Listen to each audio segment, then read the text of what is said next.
नमस्कार। गोल चक्र के YouTube चैनल पे आप लोगों का स्वागत है। और कैसे हैं आप लोग? आशा करता हूं कि पढ़ रहे होंगे और जिन लोगों ने पेट में अच्छा स्कोर किया है वो लोअर पीसीएस की तैयारी जम के कर रहे होंगे, क्योंकि बहुत ही सुनहरा अवसर है। 2285 पद थे जिसमें 300 पदों की और वृद्धि हो गई है, तो लगभग 2500 से ज़्यादा पद हो गए हैं। तो मन लगा के पढ़ाई करिए। हम लोगों का एक कंप्यूटर का पूरा श्रृंखला चल रहा है जो कि आपके सिलेबस का भाग 2 है, जिसमें 15 क्वेश्चन आएंगे। तो हम लोग उसी श्रृंखला को आगे बढ़ाने जा रहे हैं। आप लोगों से बस एक रिक्वेस्ट है कि आप लोग हमारे प्लेलिस्ट में जाके एक क्रम से अगर चीज़ों को देखेंगे तो बहुत बेटर ढंग से आपकी तैयारी हो पाएगी और जितने भी इम्पॉर्टेंट चीज़ें हैं आपको एक क्रोनोलॉजी में मिल जाएंगी। आइए बिना समय बर्बाद किए आज का क्लास हम लोग देखते हैं। आज हम लोग पढ़ेंगे कंप्यूटर का उद्भव और विकास। ठीक है, कंप्यूटर का उद्भव कैसे हुआ, इसका विकास कैसे हुआ, यहां से भी ढेर सारे प्रश्न आते हैं। तो इसको आज हम लोग देख लेते हैं कि किस तरीके से कंप्यूटर प्रारंभिक जो है चरण से लेके आज के दौर में किस तरीके से डेवलपमेंट इसका हुआ है, यानी कि अबैकस के यांत्रिक युग से लेकर वर्तमान स्वदेशी माइक्रो प्रोसेसर युग तक की हम लोग पूरी यात्रा आज देखेंगे।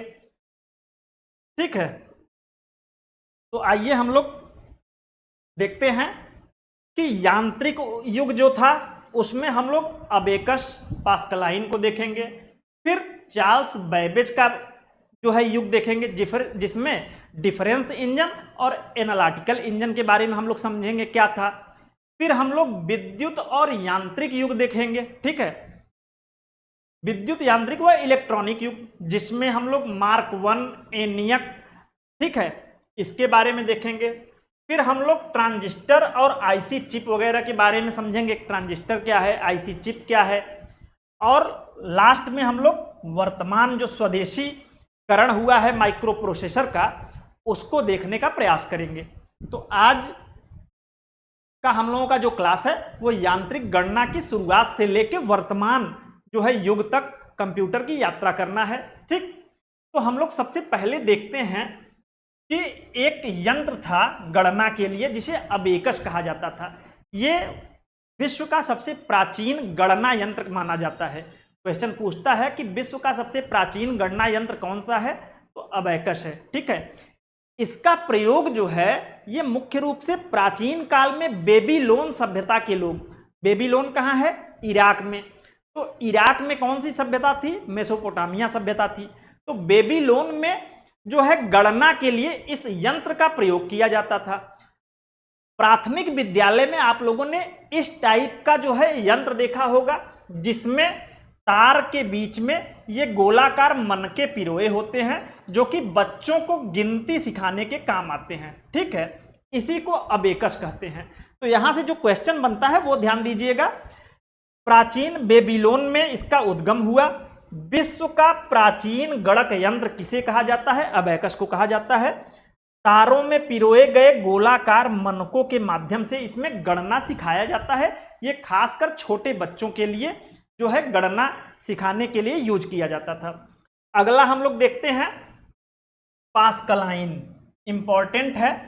पास्कलाइन क्या है, तो फ्रांसीसी गणितज्ञ थे ब्लेज पास्कल, उन्होंने पास्कलाइन का जो है विकास 1642 ईस्वी में किया। फ्रांसीसी गणितज्ञ ब्लेज पास्कल द्वारा 1642 ईस्वी में पास्कलाइन का जो है एक तरीके से विकास किया गया।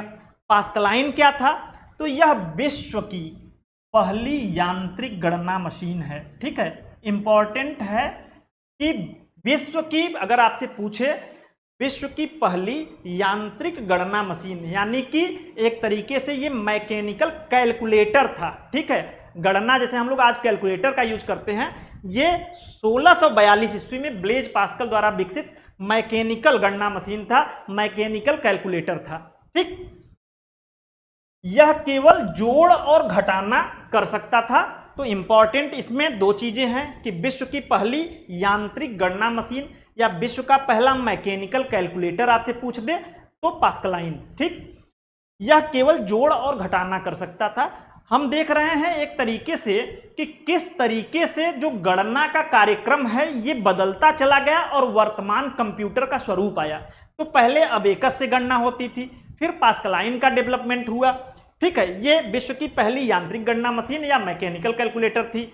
इसका जो है विकास 1642 में फ्रांसीसी गणितज्ञ ब्लेज पास्कल द्वारा किया गया। यह केवल जोड़ और घटाना कर सकती थी। आगे हम लोग देखते हैं आधुनिक कंप्यूटर की नींव, चार्ल्स बैबेज युग, बहुत ही इंपॉर्टेंट हैं चार्ल्स बैबेज। इनके बारे में हम लोग देख लेते हैं कि इन्हें आधुनिक कंप्यूटर विज्ञान का जनक कहा जाता है, फादर ऑफ मॉडर्न कंप्यूटर, ठीक है। तो आधुनिक कंप्यूटर विज्ञान का जनक बहुत बार पूछा जा चुका है, किसे कहते हैं, तो चार्ल्स बैबेज को कहते हैं। अब हम लोग आज समझेंगे कि आखिर इन्हें आधुनिक कंप्यूटर विज्ञान का जनक कहते क्यों हैं। तो इन्होंने 1822 में डिफरेंस इंजन का आविष्कार किया, ठीक है, और 1837 में एनालिटिकल इंजन का आविष्कार किया, ठीक है। ये दोनों का नाम याद रखिएगा कि डिफरेंस इंजन 1822 में किसने खोजा, तो चार्ल्स बैबेज ने इसका आविष्कार किया। एनालिटिकल इंजन 1837 में किसने आविष्कार किया, चार्ल्स बैबेज। बहुत पूछता है यहां से। अब हम लोग इसकी विशेषताओं को देखते हैं कि डिफरेंस इंजन क्या है। तो ये एक विशेष उद्देश्य जो है यांत्रिक गणना मशीन है, ठीक है। ये स्पेशल पर्पस से बनाया गया एक यांत्रिक गणना मशीन था, यानी कि ये भी एक तरीके से अभी मैकेनिकल कैलकुलेटर की ही तरह था, ठीक है। ये भाप से चलता था। ये मशीन किससे चलता था, भाप से चलाया जाता था। इसका मेन काम जो था, डिफरेंस इंजन का मेन काम क्या था, तो ये गणितीय सारणियां स्वतः ही तैयार करता था, यानी कि गणित में जो सारणी वगैरह बनाई जाती थी उसको बनाने का काम करता था डिफरेंस इंजन, ठीक। लेकिन चार्ल्स बैबेज को आधुनिक कंप्यूटर विज्ञान का जो जनक कहा गया, वो कहा गया इनके एनालिटिकल इंजन की खोज के लिए। इंपॉर्टेंट क्यों हो जाता है ये, 1837 में एनालिटिकल इंजन। तो ये एक सामान्य उद्देश्य, जनरल पर्पस, स्वचालित एवं प्रोग्राम योग्य जो है गणना यंत्र था, ठीक है। सामान्य उद्देश्य यानी कि इसके माध्यम से सामान्य जो गणनाएं होती हैं, जोड़ घटाना गुणा भाग, ये सब कुछ किया जा सकता था एनालिटिकल इंजन के माध्यम से।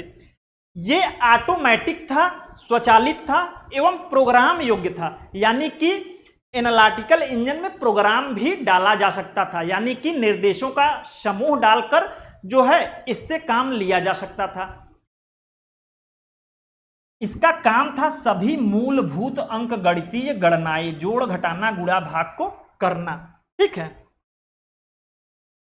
एनालिटिकल जो इंजन है, इसकी सबसे प्रमुख विशेषता थी कि इसमें आधुनिक जो कंप्यूटर है इसके सारे पार्ट की चार्ल्स बैबेज द्वारा कल्पना की गई थी। इसमें input device, output device, memory और सीपीयू, इन सभी पार्टों की जो आधुनिक कंप्यूटर है उसके सभी अंगों की परिकल्पना एनालिटिकल इंजन में की गई थी, ठीक है। यही कारण है कि एनालिटिकल इंजन को आधुनिक कंप्यूटर का प्रारूप यानी कि ब्लूप्रिंट माना जाता है। यह भी क्वेश्चन बन चुका है कि आधुनिक कंप्यूटर का ब्लूप्रिंट किसे कहा जाता है, तो एनालिटिकल इंजन को कहा जाता है, ठीक है। अच्छा, यहां पे हम लोगों ने देखा अभी कि एनालिटिकल इंजन में चार्ल्स बैबेज ने जो आधुनिक कंप्यूटर के चारों मुख्य पार्ट थे, input device, output device, memory unit और सेंट्रल प्रोसेसिंग यूनिट, इसकी कल्पना की थी। इसी पे आगे चल के आधुनिक कंप्यूटर की नींव रखी गई, तो इसीलिए इन्हें आधुनिक कंप्यूटर विज्ञान का जनक कहा जाता है, ठीक है। आगे हम लोग बढ़ते हैं। यहां पर हम लोग देखते हैं कि चार्ल्स बैबेज द्वारा जब 1837 में एनालिटिकल इंजन का आविष्कार किया गया, तो उन्हीं की शिष्या थी, इनका नाम था लेडी एडा लवलेस। ठीक है, लेडी एडा लवलेस ने क्या किया कि एनालिटिकल इंजन के लिए विश्व का पहला प्रोग्राम लिखा। हमने बताया था एनालिटिकल इंजन क्या था, प्रोग्राम योग्य था, यानी उसमें प्रोग्राम डाले जा सकते थे। और प्रोग्राम क्या होता है, ये निर्देशों का समूह होता है। अगर कोई निर्देश मेमोरी में डाल दिया जाए तो उसी निर्देश के अनुसार कंप्यूटर काम करता है। तो लेडी एडा लवलेस जो है, इन्हें विश्व का प्रथम कंप्यूटर प्रोग्रामर माना जाता है। क्यों माना जाता है? क्योंकि इन्होंने 1843 में चार्ल्स बैबेज के जो एनालिटिकल इंजन था उसके लिए विश्व का पहला कंप्यूटर प्रोग्राम लिखा था। ठीक है, 1843 में चार्ल्स बैबेज के एनालिटिकल इंजन के लिए विश्व का पहला कंप्यूटर प्रोग्राम लिखा था, और इनके विचार से ही आधुनिक सॉफ्टवेयर विकास की नींव पड़ी थी। ठीक है, हम लोगों ने सॉफ्टवेयर को भी पिछले वीडियो में समझा था कि सॉफ्टवेयर क्या होता है। सॉफ्टवेयर प्रोग्रामों का समूह होता है, और प्रोग्राम क्या होते हैं, ये निर्देशों या अनुदेशों के समूह होते हैं। तो सॉफ्टवेयर जो विकसित हुआ वो इन्हीं लेडी एडा लवलेस के विचारों से हुआ। इन्हें विश्व का प्रथम कंप्यूटर प्रोग्रामर माना जाता है, ये पूछा जा चुका है। ठीक है, यहां पे आप लोग देखिएगा किस मशीन में पहली बार मेमोरी, इनपुट, आउटपुट और प्रोसेसर की अवधारणा दी गई थी। ये क्वेश्चन बना था कि किस मशीन में निम्न जो है कंप्यूटर के जो चारों पार्ट हैं, इनपुट, मेमोरी, आउटपुट और प्रोसेसर की अवधारणा दी गई थी। तो एनालिटिकल इंजन में दी गई थी। ठीक है, इसके लिए पहला प्रोग्राम किसने लिखा था? ठीक है, तो हमने बताया कि एनालिटिकल इंजन के लिए पहला प्रोग्राम लेडी एडा लवलेस ने लिखा था। ठीक, याद रखिएगा इनको, बहुत ही इंपॉर्टेंट हैं। अगला हम लोग देखते हैं इलेक्ट्रोमैकेनिकल युग का आरंभ। अभी हम लोग चार्ल्स बैबेज का युग देखे, जिसमें अभी तक एक तरीके से यांत्रिक युग ही चल रहा था, मैकेनिकल युग चल रहा था। ठीक, अब हम लोग देखेंगे इलेक्ट्रोमैकेनिकल युग, यानी कि इसमें नाम से ही पता चल रहा है कि बिजली का भी उपयोग किया जाएगा, और यांत्रिक यानी कि यांत्रिक कलपुर्जों का, यांत्रिक कलपुर्जों का भी प्रयोग होगा। ठीक है, इसीलिए इसे इलेक्ट्रोमैकेनिकल युग कहा जाता है। अब हम लोग देखते हैं इलेक्ट्रोमैकेनिकल युग का आरंभ में हम लोगों को मार्क 1 ये कंप्यूटर जो डेवलप किया गया, इसकी विशेषताओं से क्वेश्चन बनते हैं कि मार्क 1 जो कंप्यूटर है उसका विकास किसने किया, इसकी क्या विशेषताएं थी। तो हम लोग सबसे पहले मार्क 1 की विशेषताओं को देख लेते हैं।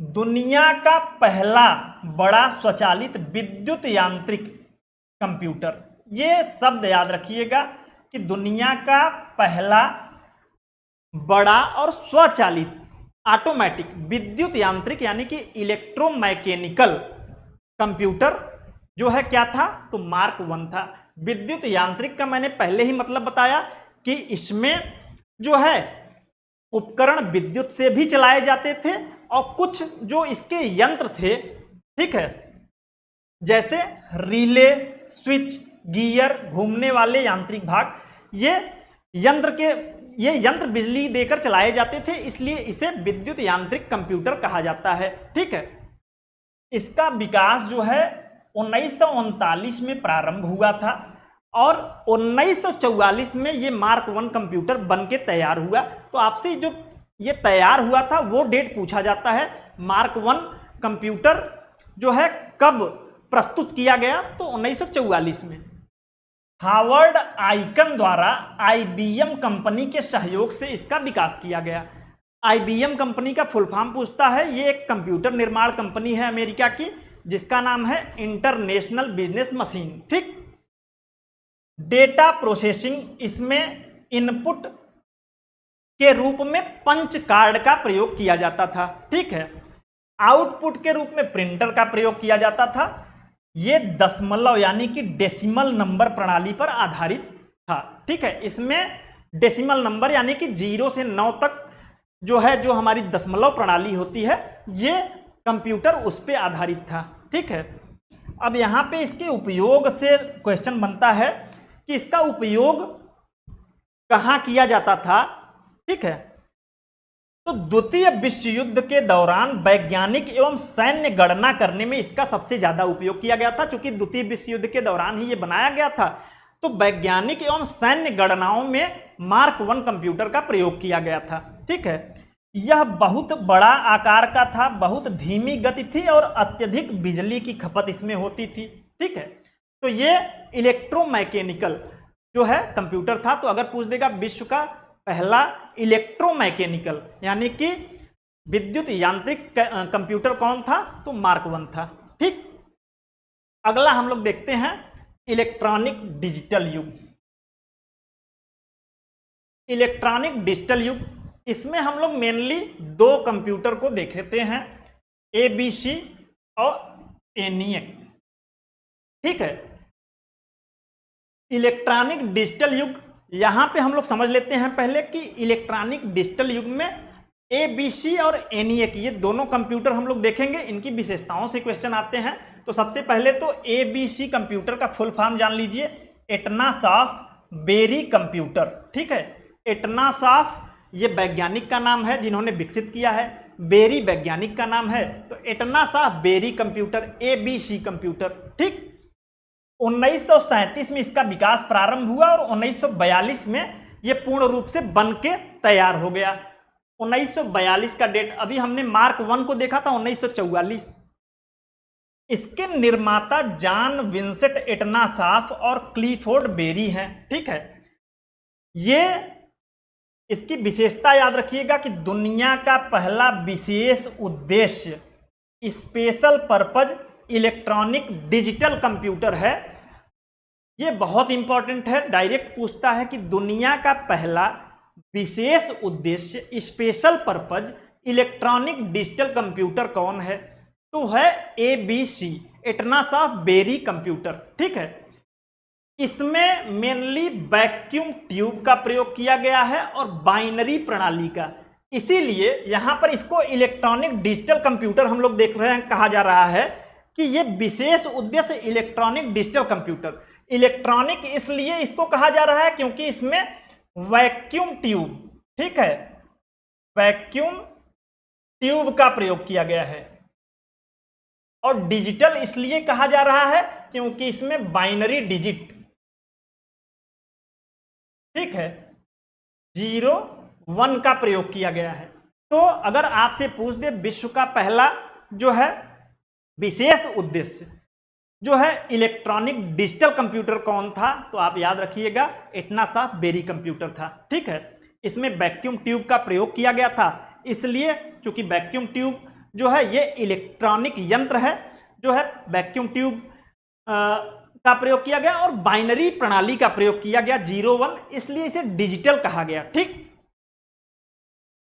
ABC एटनासॉफ बेरी कंप्यूटर का मुख्य कार्य जो था वो था रैखिक समीकरणों को हल करना। याद रखिएगा कि ये मेनली लीनियर इक्वेशन को हल करने के लिए डेवलप किया गया था। ठीक है, इसका विशेष कार्य था रैखिक समीकरण को हल करना।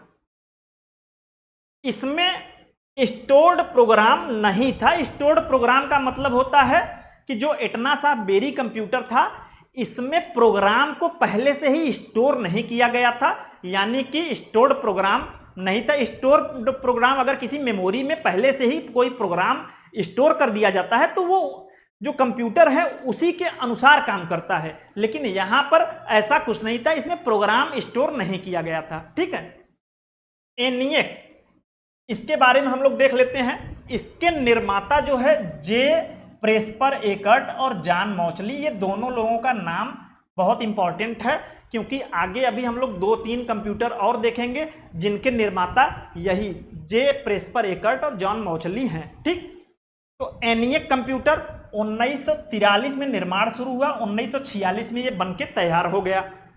इसकी विशेषता आप याद रखिए कि दुनिया का पहला सामान्य उद्देश्य general purpose electronic digital computer.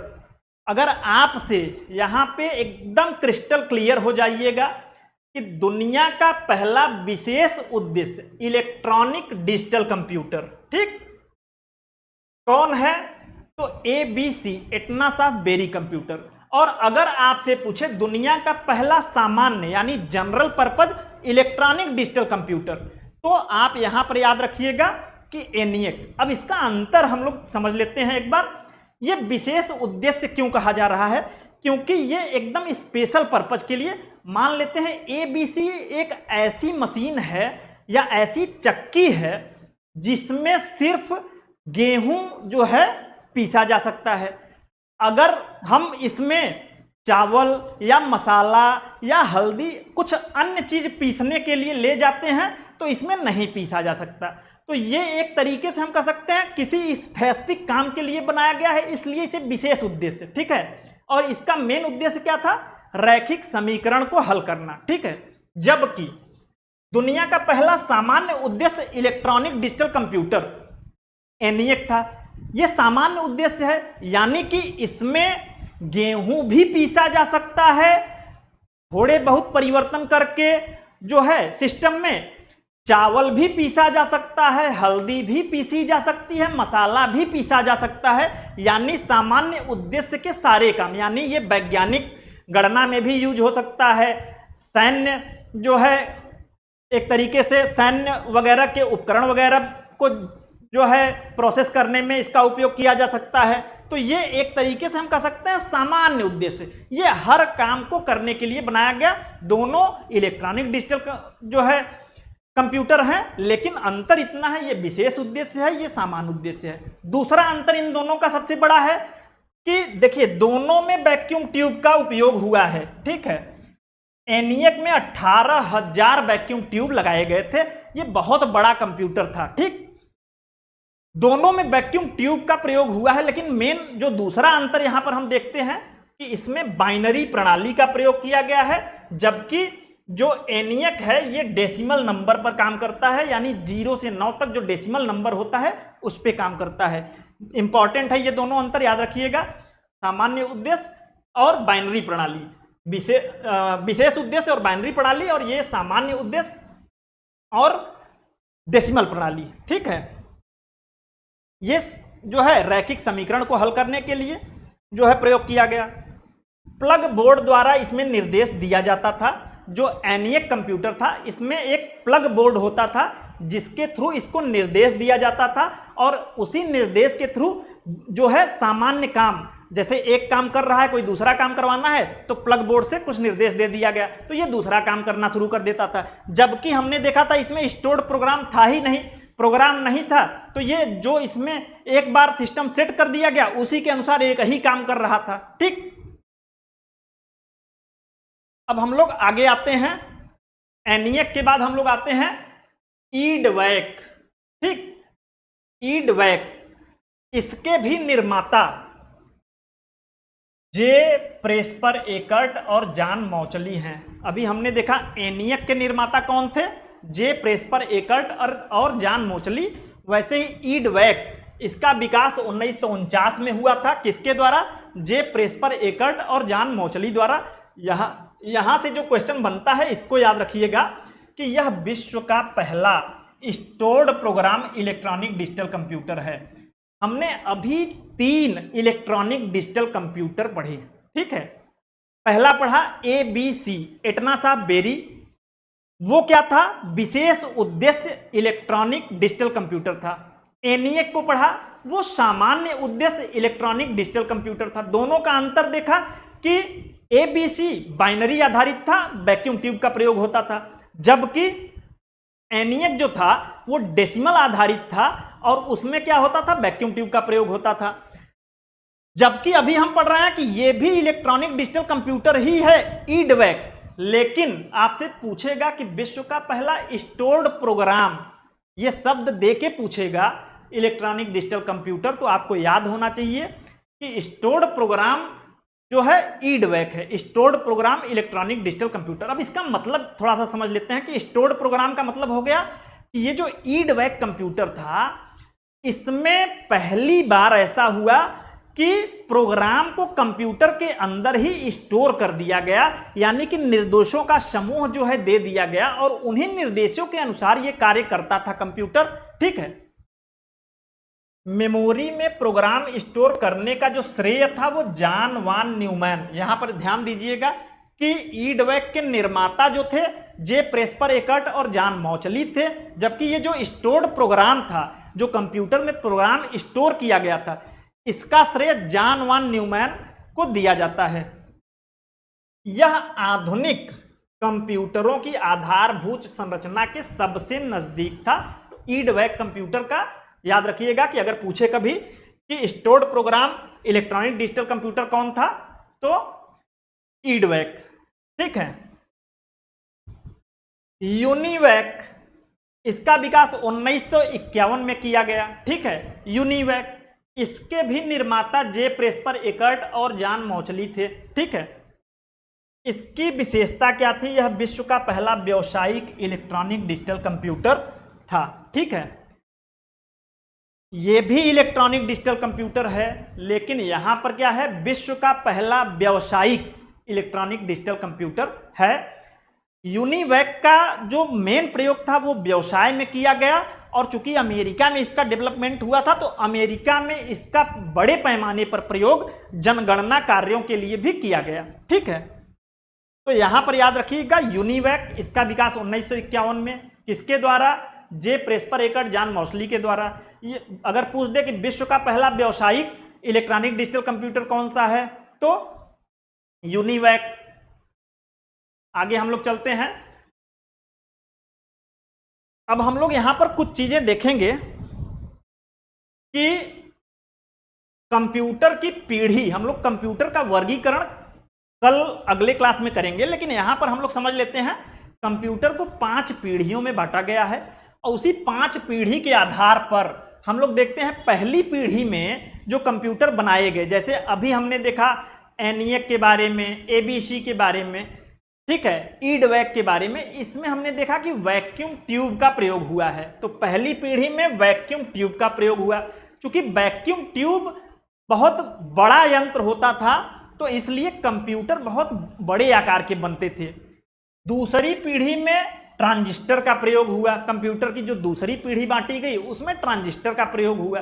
ठीक है, तो कंप्यूटर का थोड़ा आकार जो है पहले से कम हुआ, और कंप्यूटर पहले से ज्यादा फास्ट और जो है सुधार हुआ उसमें।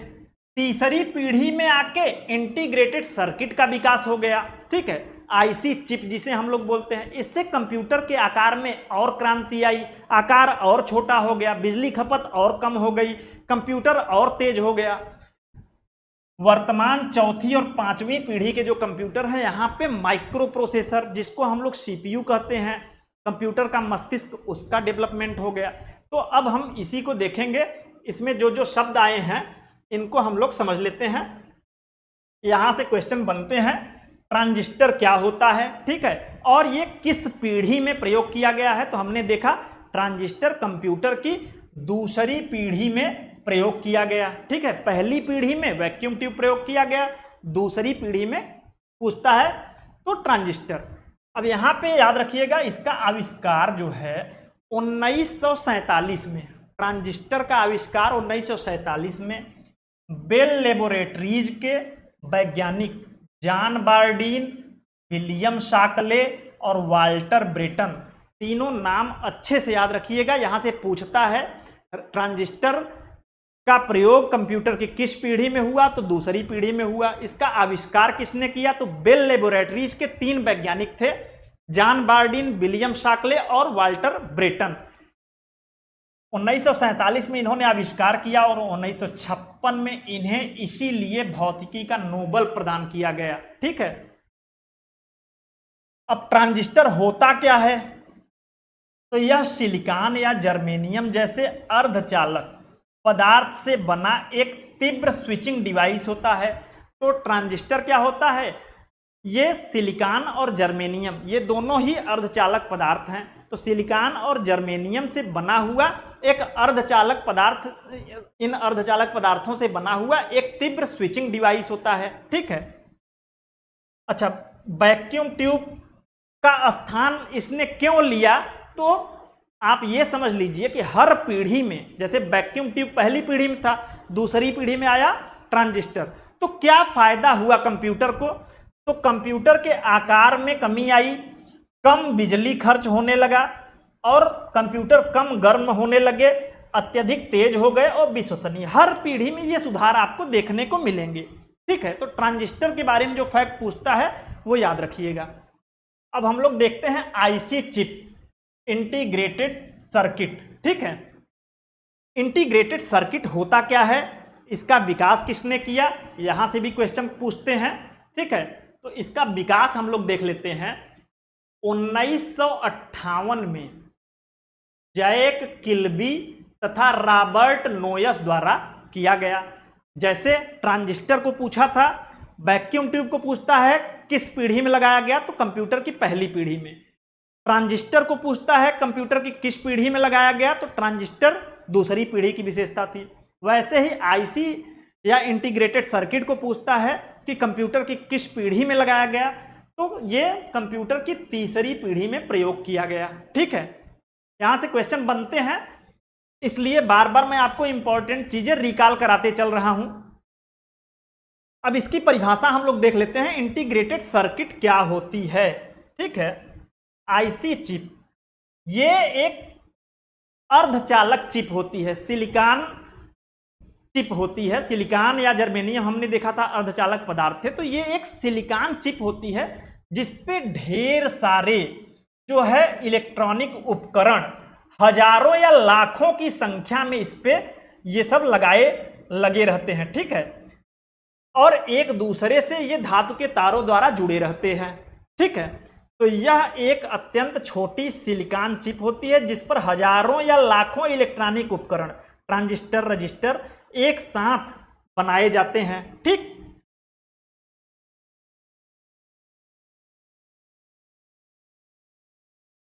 ये जो आईसी चिप बना है इस पे ढेर सारे उपकरण एक साथ लगा दिए जाते हैं, ये लाखों की संख्या में हो सकते हैं। तो एक छोटी सी सिलिकॉन चिप के ऊपर लाखों उपकरण लगाए जा सकते हैं। आईसी चिप के निर्माण ने कंप्यूटर जगत में एक क्रांति सी ला दी।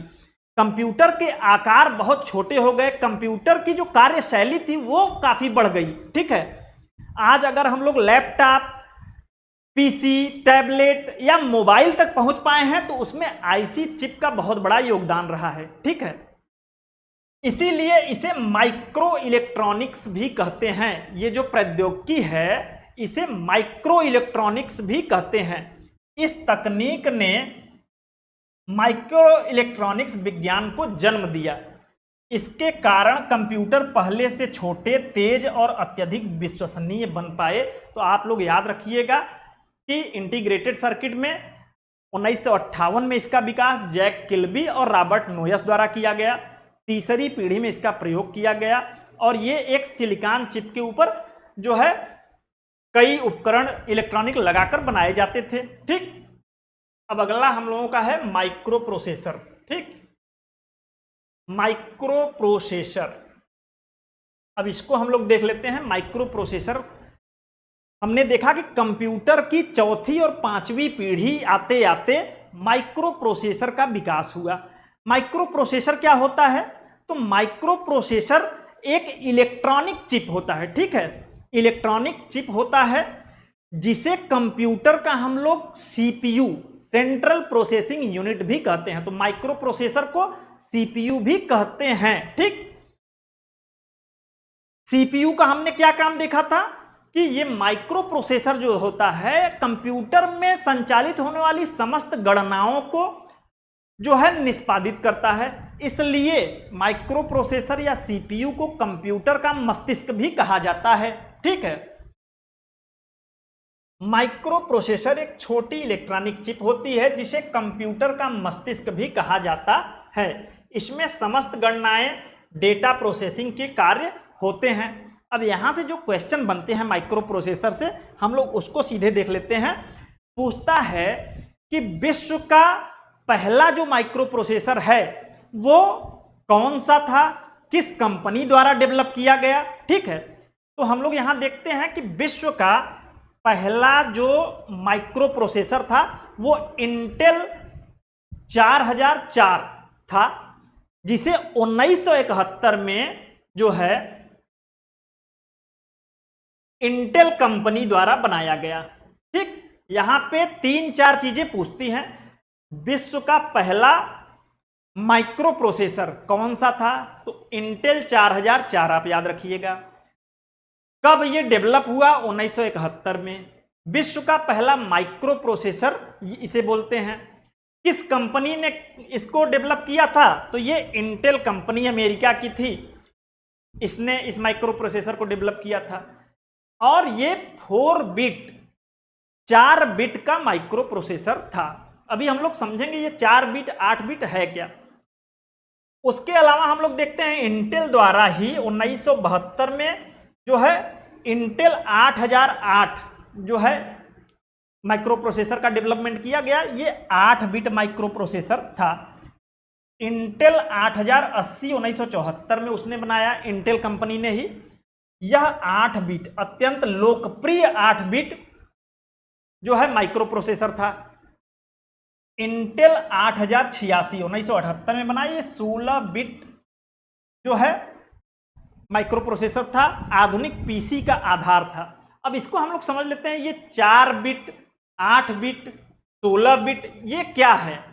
तो 4 बिट 8 बिट ये जो बिट माइक्रो प्रोसेसर जो होता है, जो सीपीयू का काम करता है, जो संपूर्ण कंप्यूटर में गणना और प्रोसेसिंग का काम करता है, डेटा प्रोसेसिंग का, ये जितना ज्यादा होगा, ये बीट जितने ज्यादा होंगे वो कंप्यूटर उतना ही तेज उतना ही प्रभावी होगा।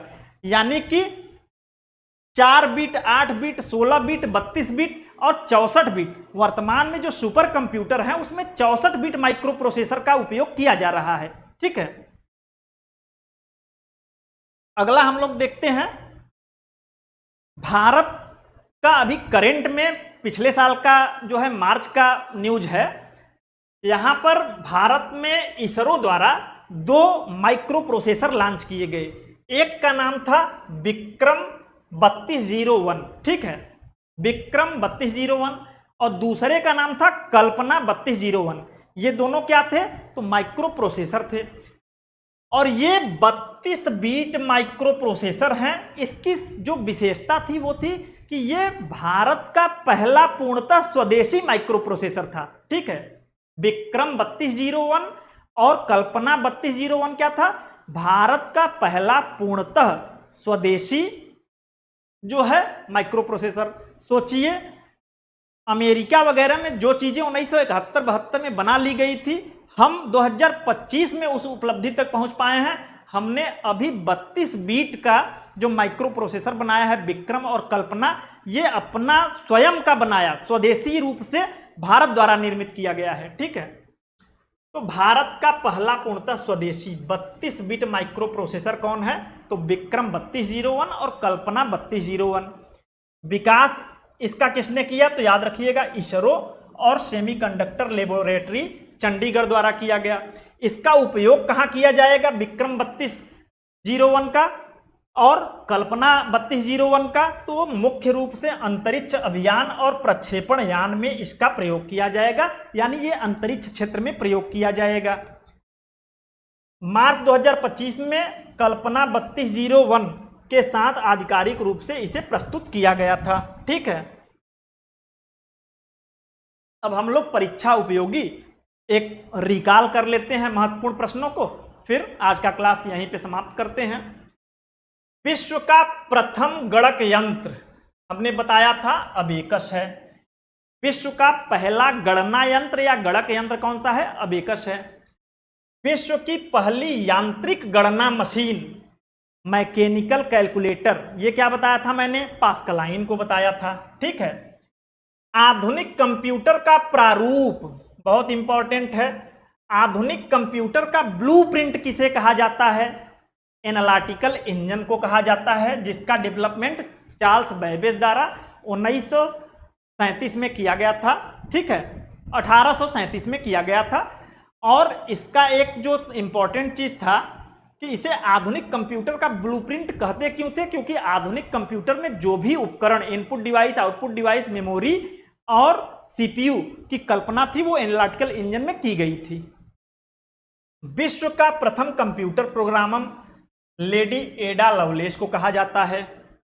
दुनिया का पहला special purpose electronic digital computer, ठीक है, दुनिया का पहला special purpose electronic digital computer कौन था? ABC Atanasoff Berry computer. दुनिया का पहला जनरल पर्पज इलेक्ट्रॉनिक कंप्यूटर कौन था? तो ENIAC था, ठीक है। विश्व का पहला स्टोर्ड प्रोग्राम कंप्यूटर कौन था? तो EDVAC मैंने बताया था, ठीक है। विश्व का पहला व्यावसायिक कमर्शियल कंप्यूटर कौन था? तो UNIVAC था। विश्व का पहला माइक्रो प्रोसेसर मैंने बताया कि इंटेल 4004 था, ठीक है। भारत का पूर्णतः स्वदेशी 32 बिट माइक्रो प्रोसेसर जिसे मार्च 2025 में लॉन्च किया गया कौन सा था? तो विक्रम 3201 और कल्पना 3201। ये अत्यंत इंपॉर्टेंट है, इसको आप लोग अवश्य देख लीजिएगा, ठीक है। तो ये परीक्षा के दृष्टिकोण से बहुत इंपॉर्टेंट है और ये कंप्यूटर का उद्भव विकास हमने देखा। अब कल के क्लास में हम लोग कंप्यूटर का वर्गीकरण करेंगे, जिसमें कंप्यूटर का वर्गीकरण 3 आधार पे किया जाएगा, ठीक है। तो उसमें हम लोग कंप्यूटर के 5 पीढ़ियों को देखेंगे।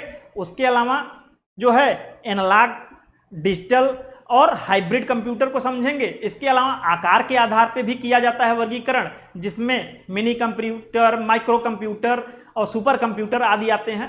तो इस वर्गीकरण को कल समझेंगे, बहुत इंपॉर्टेंट कल का भी क्लास होगा। और यहाँ से जो क्वेश्चन आते हैं वो मैंने बता दिए, आप लोग 1 से 2 बार इस वीडियो को सुन लेंगे तो ये सारी चीज़ें आपको याद हो जाएंगी। तो आज के लिए इतना ही, धन्यवाद, मिलते हैं अगले क्लास में, ठीक है। आप लोग मस्त होकर पढ़ाई करिए और 23 अगस्त को जो है लोअर PCS का जो है एग्जाम होने वाला है, तो उसमें आप लोग निश्चित तौर पे सफलता पाइए।